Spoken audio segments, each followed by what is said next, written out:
Good evening, spy fans, and welcome to a review of a relatively groundbreaking 2002 spy adventure thriller. One that was critically lauded, incredibly timely, and arguably reshaped aspects of an entire genre. And when I say 2002 spy thriller adventure with those credentials, what do you think of?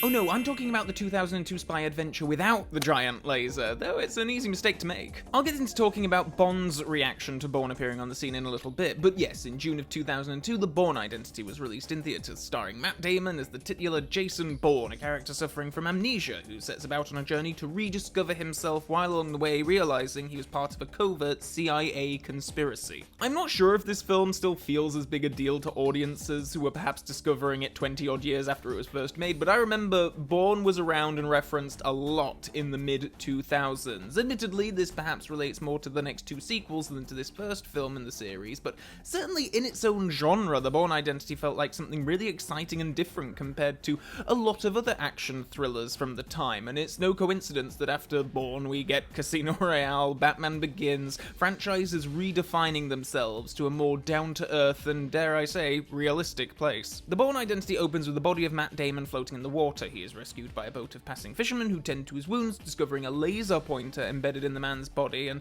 help him to recuperate. He eventually comes around and remembers speech, languages, abilities, but not his name nor his identity. It's a really strong, intriguing opening to the story, and indeed, much of the first act is just solely focused on Bourne following the only lead he has in the laser pointer, which displays the number of a safe deposit box in Zurich, so he heads off to investigate, and peppered through this first act are flourishes of action here and there, mainly fist fights, which hold up incredibly well. Matt Damon is doing an awful lot of the stuff here himself, and it's all, really well choreographed, it's really well edited, and like a lot of great action, it tells you something about the character. There's this specific bit that I really love for just how unflashy they make it. Bourne has been chased out of the building and onto a busted fire escape. In order to get to the ground, he has to climb down the building using just these small grooves in the structure. It's played for suspense at first, but then it just kind of becomes observational. Like, we're just watching this guy very matter-of-factly get himself out of this perilous situation, and there's no wry smile, no quip at the end. It's just, well, okay, on to the next thing. And that's a really good kind of encapsulation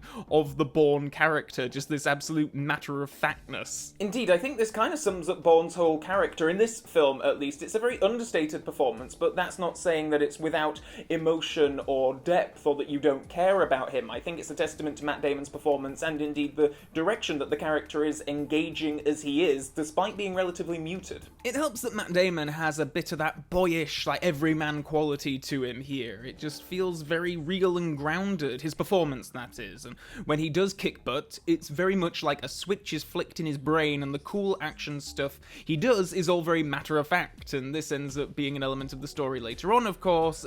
In this film, at least, I think that Matt Damon is giving a great lead performance as Jason Bourne. Bourne quickly becomes somewhat randomly entangled with Franca Potente's Marie, who becomes his sidekick for much of the rest of the film, and something of an audience surrogate as we come to understand more about Bourne's past entanglements in the CIA. I think this is another great performance. Marie is quirky and funny and has personality to spare, which works with the more stoic stuff that Damon is doing with Bourne, but Potente's performance still feels real and works within the tone of the film, so when I say she's quirky and funny, I don't mean she's like Phoebe from Friends or anything that broad. Marie provides Bourne with transportation, but she quickly becomes a love interest, and she's very much the one taking charge on the love front. He doesn't seem all that interested in pursuing a romance. You get the sense that he would under normal circumstances perhaps, but the guy can't even remember his own name, so I don't blame him for not having the prospect of dating at the forefront of his mind. That being said, the romantic elements do feel organic and very believable in this context. It never feels shoehorned in, and I just think these two play really well off one another. I think there's great chemistry here.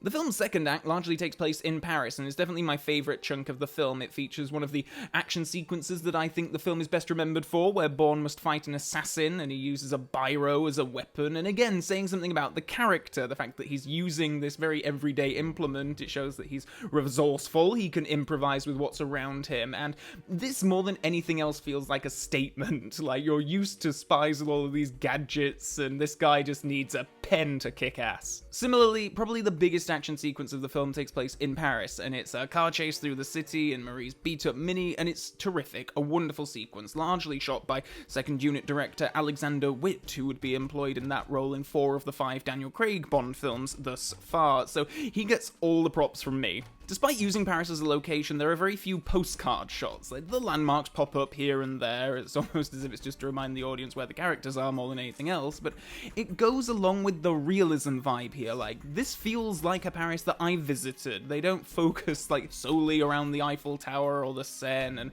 yeah, those things appear in shots, and it's not just all beautifully lit and colour graded in a very romantic way. No, this is Paris in winter, and if you get off the train at the Garden or on a cold January day, this is what Paris will look like. Plot-wise, a lot of this is Bourne and Marie following up leads and investigating together, eventually realising that they are on the run not only from the authorities, but also from a trio of CIA-assigned assassins. You see, unbeknownst to Bourne for much of the film, he is an agent of Treadstone, a CIA Black Ops program run by Conklin, played by Chris Cooper, who reports to Abbott, played by Brian Cox. Bourne was supposed to assassinate an exiled African dictator, but failed, so now the CIA are out to get all this covered up ASAP. We occasionally cut to the goings-on at the CIA throughout the film, and these sequences are really well judged in just how much of the mystery they leak out here and there. I also really like Cooper and Cox, both strong actors I've loved in other parts, and it's just quite a twist that the agency that employs the titular assassin character are actually the villains of the whole film. It's something of a stark contrast to the likes of Ethan Hunt and James Bond, and I know that those characters are always going rogue in their films, particularly nowadays, but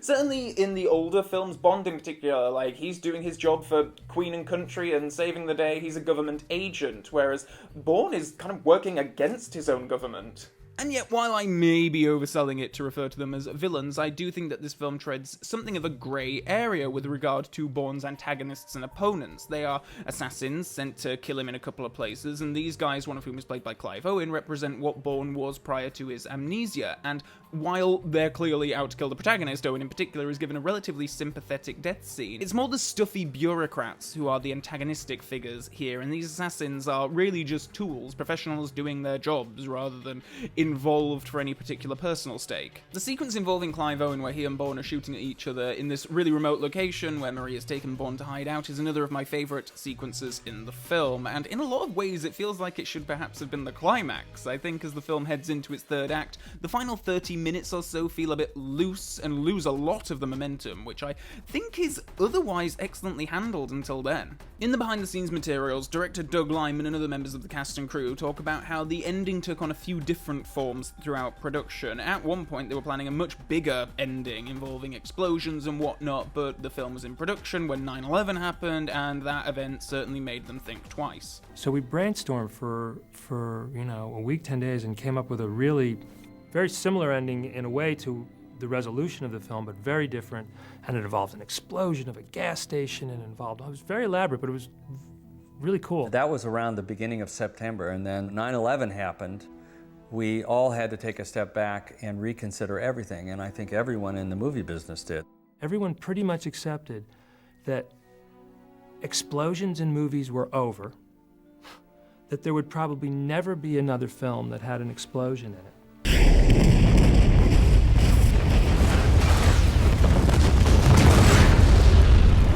So while it feels in character that the action climax is in keeping with some of the grittier fight sequences we see earlier, I do feel like it's just missing some escalation as a whole. There are all of these personal reveals relevant to Bourne as he comes to realise how he ended up losing his memory, and all that aspect of it works really well. I just feel like it doesn't have the action punch to back it up and make it feel incredibly satisfying, and the intended show-stopping stunt involving Bourne using a dead guy to break his fall as he shoots some assailant it just looks a bit hokey, and it does strain believability somewhat. It's a shame because for the most part the action looks really great. It's ironically a couple of dialogue scenes that are the moments in the film with the worst effects of the whole thing. Just look at that blue screen, my goodness. Maybe it would have been out of character for this film to go bigger with the finale action, and I understand that there are practical limitations here and there was budget and scheduling stuff going on as well, but I just feel like for a film like this, you need some kind of escalation to the action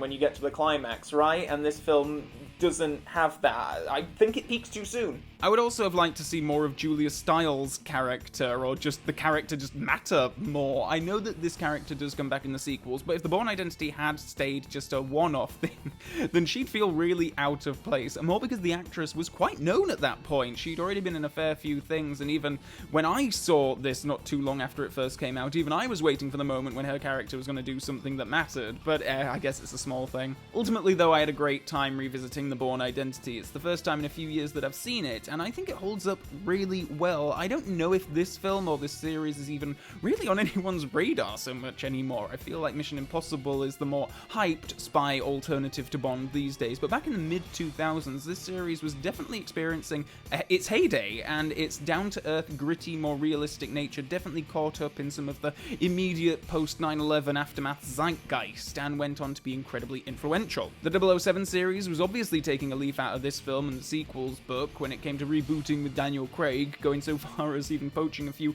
crew members and deliberately bringing Bond back to a more grounded, less gadget-dependent place, and that reinvention worked amazingly well for the series, and without Bourne as something of a template, who knows how that might have turned out. Now, grounded spy thrillers were obviously nothing new in 2002. The Bourne Identity was not the first spy film to not have an inflatable gondola in it or anything like that, but like I say, I think it came out at just the right time and caught a moment and has some refreshingly rough edges. Doug Liman coming from an indie film background, I mean, some shots are just him holding a camera and Matt Damon in front of it with no additional lighting or crew or anything else. It just doesn't feel overproduced, despite the incredible talents both in front and behind the camera. I hope that people do still seek this one out. Despite the ending being a bit fluffed, I had a great time with it.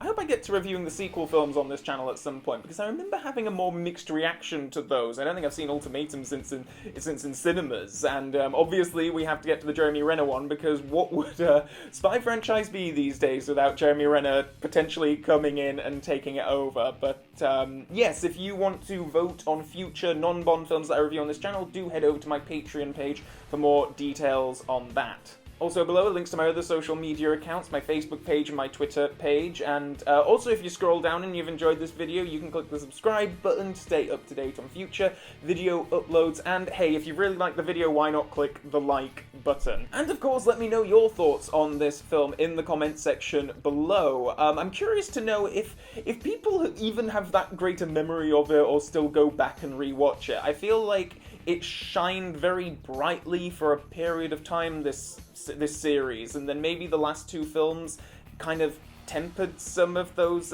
excitements around it. I don't really know, so please do let me know in the comment section below. And with all that being said, and until next time, Spy fans, so long for now.